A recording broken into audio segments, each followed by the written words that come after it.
Hello dear friends, இன்றைக்கி வந்து நாங்கள் பேம்பூ லேப்னு சொல்லிட்டு ஒரு 3D பிரிண்டர் வாங்கியிருந்தோங்க. ஸோ அதை வச்சு நாங்கள் சும்மா வீட்டில் வந்து எங்களுக்கு பிடிச்ச டாய்ஸு அது மாதிரிலாம் நிறையா செஞ்சுருக்கோம். அந்த கலெக்ஷன் தான் நான் உங்கள் கூட ஷேர் பண்ணிக்க போகிறேன்.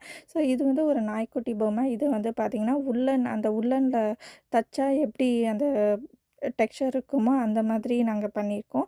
நீங்கள் பக்கத்தில் பார்த்தீங்கனாலே தெரியும். ஸோ அதுக்கப்புறம் வந்து பார்த்திங்கன்னா இந்த பேண்டாவும் அதே டெக்ஸ்சரில் தான் பண்ணியிருக்கோம். ஸோ அதுக்கப்புறம் வந்து பார்த்திங்கன்னா இந்த கண், மூக்கு, வாய் மட்டும் நாங்கள் வந்து தனியாக செஞ்சு அது வந்து நாங்கள் க்ளூ போட்டு ஃபிக்ஸ் பண்ணியிருக்கோம். ஸோ அதுக்கப்புறம் இந்த பேண்டா பார்த்திங்கன்னா ஸ்லீப்பிங் பேண்டா. இது ஒரு பாட்டு தனித்தனியாக இன்டர்லாக் ஆகிருக்கும். ஸோ அது டோட்டலாகவே ஒரு ப்ராடக்டாகவே அது செஞ்சு கொடுத்துச்சு. ஸோ அதுக்கப்புறம் இந்த எலிஃபெண்ட் பார்த்திங்கன்னா ஸ்கொயர் பேட்டர்னில் நாங்கள் செஞ்சுருக்கோம். ஸோ அதுக்கப்புறம் இந்த நாய்க்குட்டி பொம்மை ஒயிட் கலரில் இருக்குங்க இல்லையா, இது வந்து பார்த்திங்கன்னா ஃபர் இருக்க மாதிரி நாங்கள் டெக்ஸ்சரில் பண்ணியிருக்கோம். ஸோ இப்போ மற்ற கலெக்ஷன்ஸ்லாம் நீங்கள் பார்த்துட்டு வாங்க. அடுத்து நான் உங்களுக்கு வீட்டுக்கு தேவையானதை எக்ஸ்பிளைன் பண்ணுறேன்.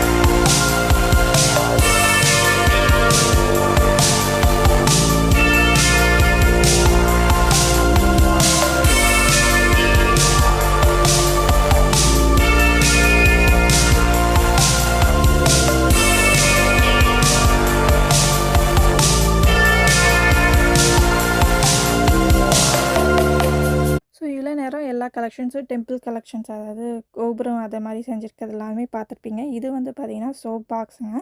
இந்த சோப் பாக்ஸ் எனக்கு ரொம்பவே பிடிச்சிருந்துச்சு. இது நாங்கள் வீட்டுக்கு யூஸ் பண்ணிக்க போகிறோம். ஸோ அதனால் வந்து பார்த்திங்கன்னா இது பர்ஃபெக்டாக தண்ணி போகிற மாதிரி அடியில் ஸ்லாட் மாதிரியும் நாங்கள் கொடுத்துருக்கோம். ஸோ அதுக்கப்புறம் இது வந்து பார்த்திங்கன்னா நாங்கள் சின்னது ஒன்று பெருசு ஒன்றுன்னு பண்ணியிருக்கேன். இதுவும் வந்து ஒரு சோப் பாக்ஸ் மாதிரி தான். இதில் சோப்பும் வச்சுக்கலாம், ஃபைன் ஆகிடும் தண்ணி இந்த வழியாக. இல்லைனா வந்து நான் வந்து பார்த்திங்கன்னா ஸ்காட்ச் பிரைட் பாத்திரம் கழுவு தேய்க்கிறது அது வந்து வைக்கலான் இருக்கேன். ஸோ இது வந்து பார்த்திங்கன்னா நான் பெருசு கேட்டிருந்தேன், அதுக்கு வந்து ஸ்டாண்டோடு பண்ணியிருந்தாங்க. ஸோ அதுக்கப்புறம் பார்த்திங்கன்னா நம்மளோட தலைவர் ஃபோட்டோ, அதாவது ரஜினி ஃபோட்டோ, இதுவும் நாங்கள் 3D பிரிண்டரில் தான் பண்ணோம். நல்லா தின்ன கார்ட்போர்ட் மாதிரி பண்ணியிருக்கோம். அண்ட் இது வந்து பிக்கும் ஒரு டாய்லெட் சீட்டில் உட்காந்துருக்க மாதிரி அது ரெண்டும் தனித்தனியாக பண்ணி அட்டாச் பண்ணி நாங்கள் ரெஸ்ட் ரூமில் வச்சுருக்கோம். இது வந்து பென் ஸ்டாண்டுங்க. இதில் வந்து பென்ஸ் போட்டுக்கலாம், பேரும் பொறிச்சிக்கலாம். இந்த வீடியோஸ் உங்களுக்கு பிடிச்சிருக்குன்னு நினைக்கிறேன். Thank you, bye bye. இன்னொரு வீடியோவில் பார்க்கலாம்.